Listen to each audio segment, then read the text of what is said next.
From now on, this place is mine, and frankly, this business needs real leadership, not emotional women trying to play boss. Mason's voice cut through the morning staff meeting like a blade, his chest puffed out with newfound authority. I sat there, watching my brother deliver his first speech as owner of McKay's Southern Kitchen, the restaurant I'd poured 12 years of my life into. My name is Sabrina McKay. I'm 36 years old, and until that moment, I thought you understood what betrayal felt like. I was wrong. The sting of his words wasn't just about gender. It was about a race and Jeverith I'd built. Every late night he'd spent perfecting recipes, every customer relationship I'd nurtured, every financial crisis I'd navigate while he was out charming investors and taking credit. I looked around the table at the faces he'd worked alongside for years. Jennifer, our head server, stared at their hands. Carlos, our line cook, shifted uncomfortably. Even sweet Bethany from the pasture station looked like she wanted Tata Sapier. They all knew who really ran this place,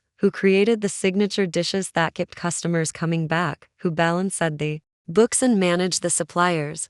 Any questions? Mason asked, his smug smile making my stomach turn. The silence stretched thick and uncomfortable. I could feel everyone waiting for my reaction, expecting me to fight back, to defend my territory. Instead, I stood up slowly, my chair scraping against the worn wooden floor. Congratulations on your promotion, I said, my voice steady and calm. Few words carried no sarcasm, no anger, just cold professionalism. Mason's smile faltered slightly, as if been expecting a different response. I walked toward the door, my footsteps echoing in the sudden quiet. Behind me, I heard Mason clear his throat, trying to regain his momentum. Well, then, let's talk about the changes we'll be implementing, Emily. But I was already gone, pushing through the kitchen doors one last time. The familiar smells of cornbread and collarded greens that had once felt like home now seemed like ghosts of what you said to be. I grabbed my purse from the office, my former office, and walked out the back door without looking back. Thatcher-leston morning air hit my face, warm and humid.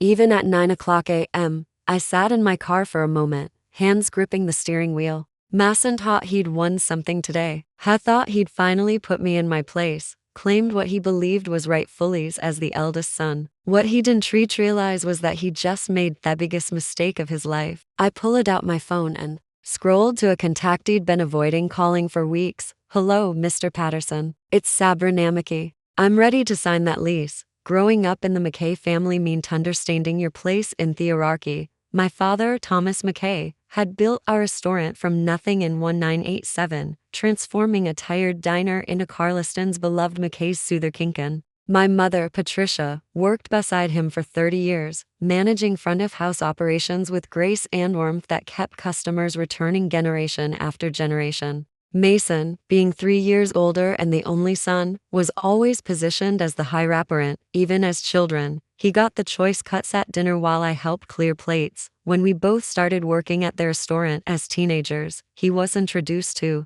customers as the future owner, while I was simply Thomas' daughter who helps out. But helping out became my life's work. After college, while Mason bounced between sales jobs and entrepreneurial ventures that never quite took off, I moved back home and threw myself into the restaurant. I wasn't officially management, but somehow every crisis landed on my desk. When suppliers needed paying, they called me. When the health inspector showed up unexpectedly, I handled the walkthrough. When customers complained about service or appraised a new dish, they asked for me specifically. I spent 5 years learning every aspect of the business. I modernized our inventory system, negotiated better contracts with local farmers, and created 3 of our most popular menu items, including the bourbon peach cobbler that food bloggers drove from Atlanta to try. I worked 60-hour weeks without complaint, skipping family vacations and social events because someone needed to mind the restaurant. Mason, meanwhile, had discovered his talent for smoozing. He'd breeze in during busy Friday nights, work the dining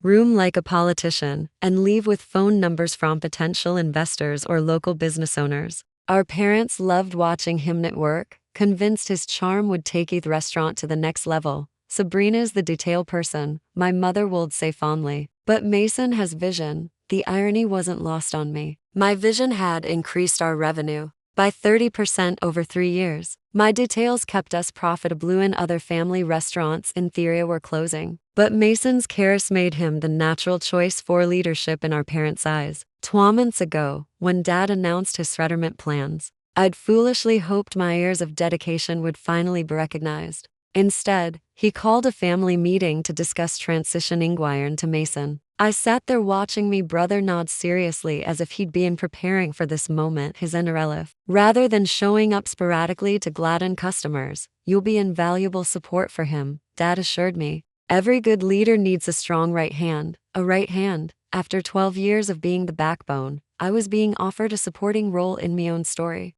I smiled and nodded, but at night, I started making phone calls. If they wanted Mason to lead, Heckwold learned to do it without me. The morning of Mason's official takeover, I arrived at the restaurant 2 hours early. Just like always, the prep work still needed doing. The books still required balancing, and somebody had to ensure we had enough supplies for the lunch rush. I'd been McKay's Southern Kitchen's unofficial operations manager for so long that their routine was embedded in my muscle memory. I was reviewing vendor invoice when Jennifer arrived for her shift. Morning, Sabrina. Big day today, huh? She tried to sound upbeat, but I caught the uncertainty in her voice. The whole staff had been walking one eggshell since the ownership announced, unsure how things would change under Mason's leadership. Just another day, I replied, not looking up from the paperwork. But it wasn't just another day, and we both knew it. Today would mark the beginning of something entirely different. Thomason had no idea just how different it would be. Carlos came in next, followed by Bethany with her usual cheerful energy that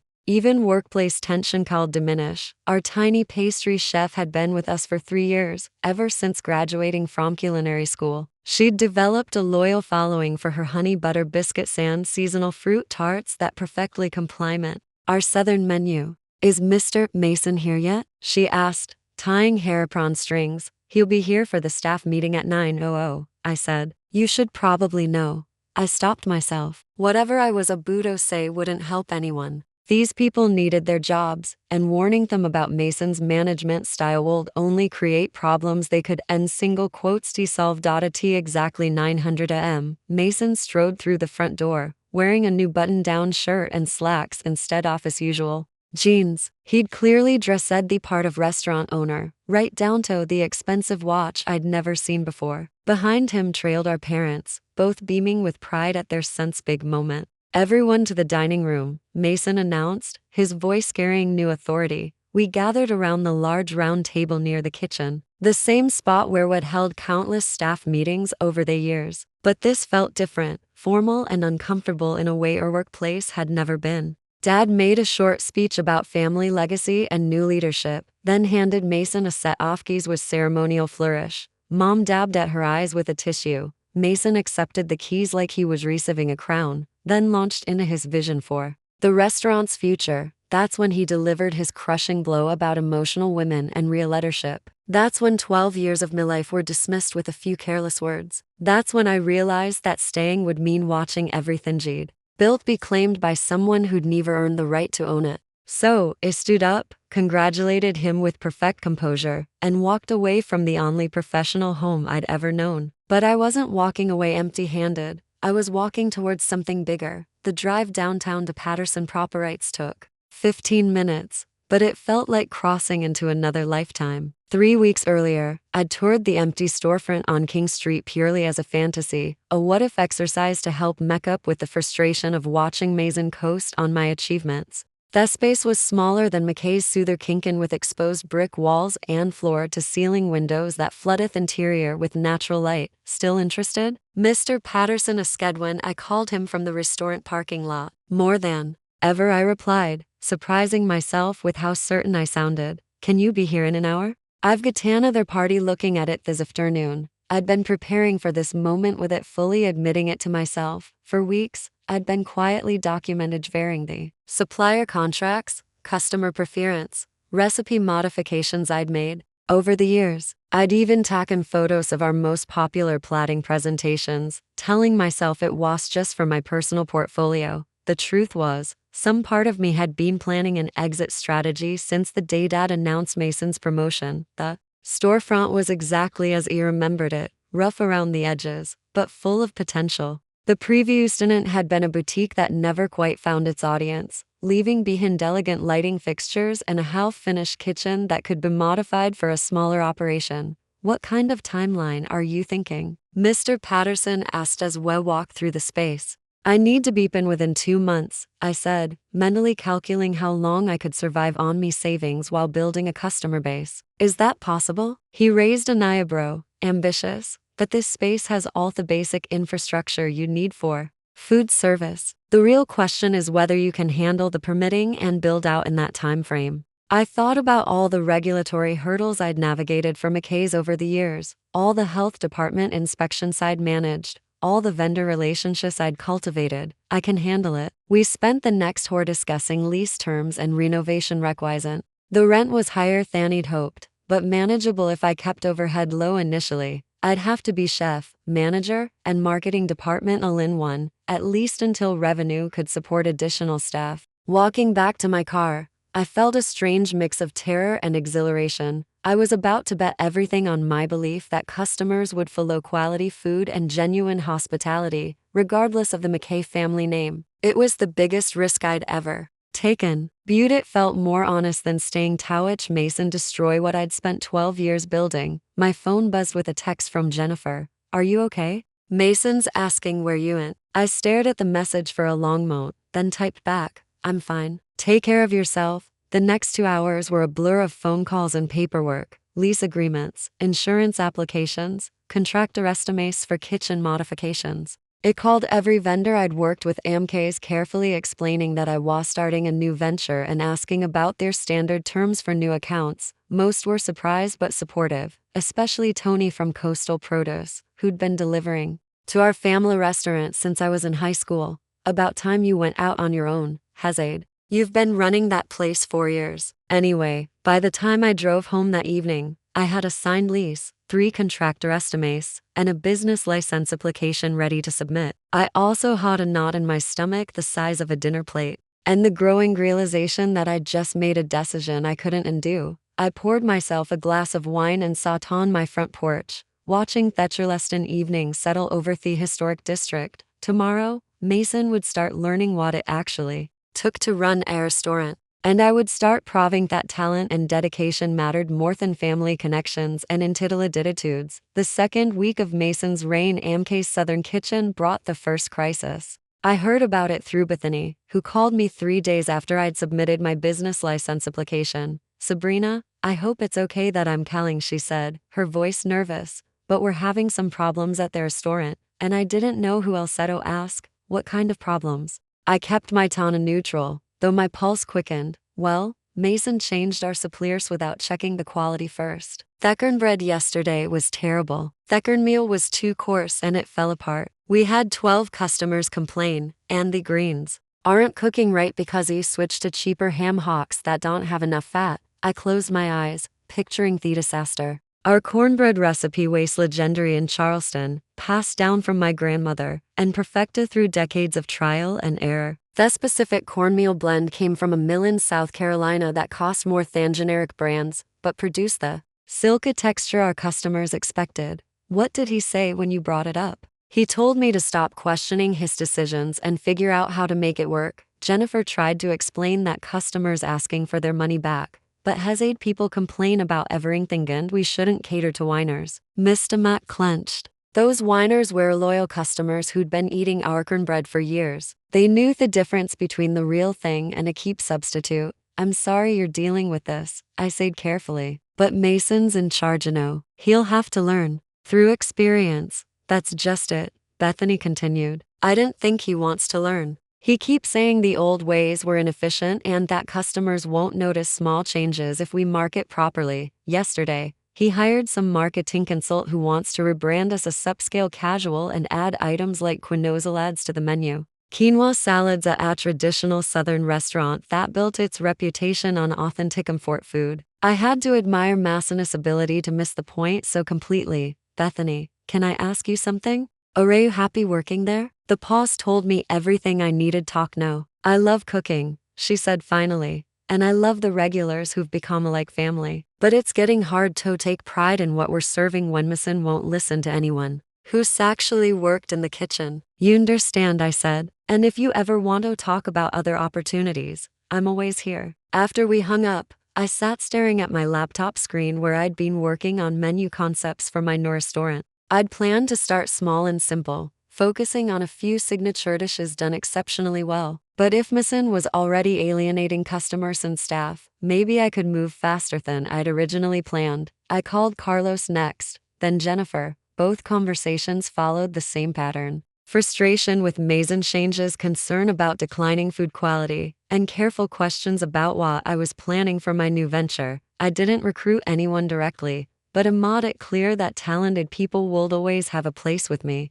By the end of the week, I had 3 staff members asking detailed questions about Mid-Meline. More importantly, I had a clear picture of how quickly McKay's Southern Kitchen was losing its way under Mason's leadership. He was changing everything that made us special while ignoring the operational expertise that kept us running smoothly. It was exactly the opening I needed, though I felt a pang of sadness watching my family's restaurant stumble. This wasn't how I'd wanted things to go, but Mason had chosen his path when he dismissed my contributions so callously. Now I would show him what real leadership looked like. 3 weeks into my new venture, I received a call that changed everything. I was standing in my future restaurant watching contractors install new equipment when my phone rang with an unfamiliar number. Miss McKay, this is Dr. Patricia Riss from the Charleston Food Network Association. I hope I'm not catching you at a bad time. The Charleston Food Network Association was a prestigious group of local chefs, restaurateurs, and food writers who promoted the city's culinary scene.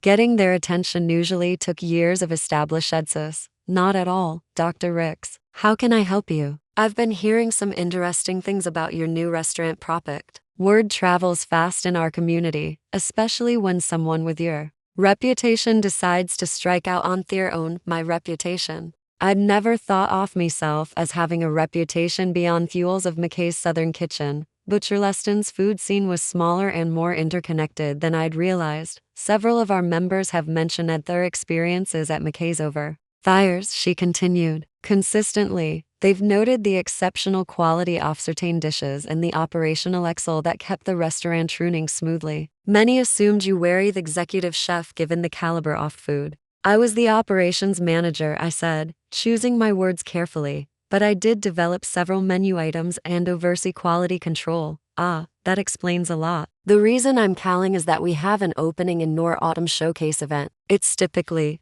reserved for established restaurants, but we occasionally invite a promising new ventures to participate. Would you be interested in representing your new establishment? My heart hammered against my ribs. Foodum Showcase was Charleston's premier food event attended by food critics, tourism officials, and culinary enthusiasts from across the Southeast. Restaurants that participated often saw their reservations booked solid for months afterward. I'd be honored, I managed. But I should mention that we're still in the build-out phase. We haven't even had our soft opening yet. When are you planning to open? I did quick mental calculations. The contractors promised to finish kitchen installations by the following week. I'd need at least 2 weeks for staff training and recipe testing. 6 weeks from now, if everything goes according to schedule. Perfect. That case is 8 weeks out, which gives you time to work out any opening issues. I'll email you the details and vendor information. After she hung up, I stood in my empty dining room, barely believing what had just happened. Someone had recommended them for Charleston's most important food event based solely on my work AMKs.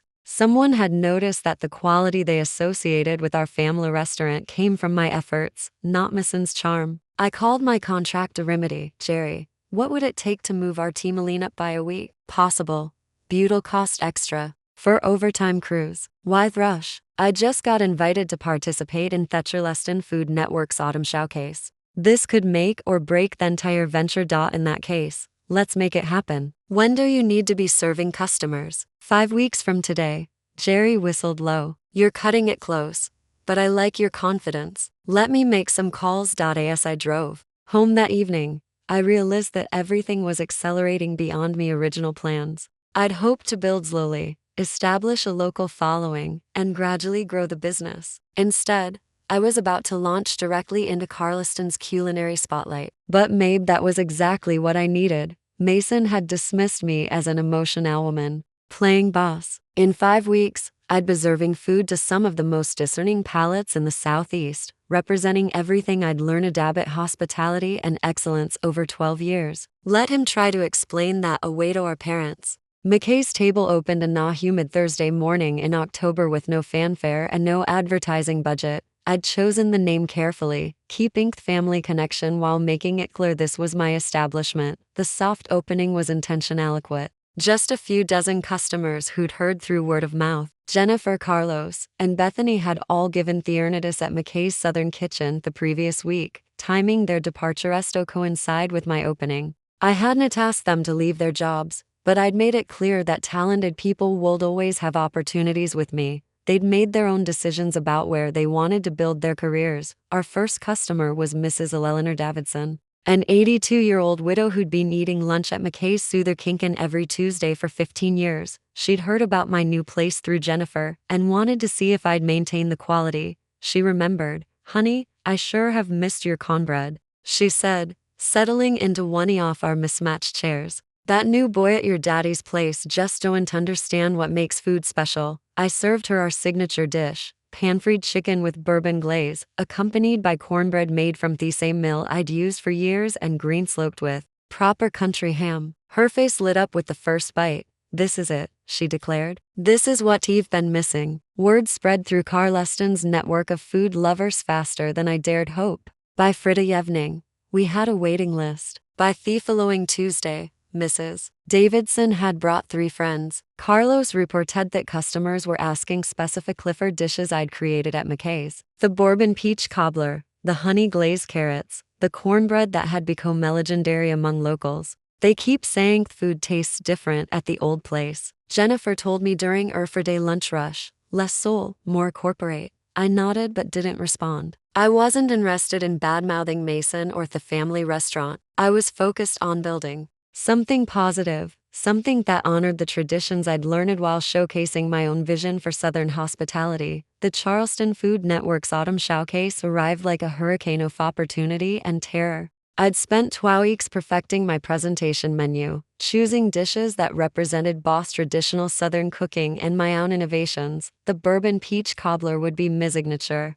dessert alongside pan-fried chicken with honey bourbon glaze and my grandmother's cornbread recipe with a modern twist, herb butter infused with local honey. The event was held at the historic Market Hall with 24 restaurants represent the best of Carleston's Scully scene. I'd never participated in anything this large or public, but Miss Staff was ready. Carlos had practiced our chicken preparation until he could execute it perfectly under pressure. Bethy's dessert presentation looked like edible art. Jennifer moved through the crowd with natural grace, explaining our dishes to curious attendees. Dr. Ricks found me during the evening rush, watching as food critics and local celebrities sampled our offerings. "Miss McKay, I have to tell you, your booth has generated more positive comments than any newcomer in Theshacase's history." "Really?" I tried to keep the excitement out of my voice. "The food speaks for itself, but people are also talking about the story. A talented woman leaving the family business to build something of her own. Resonates with a lot of our community members. As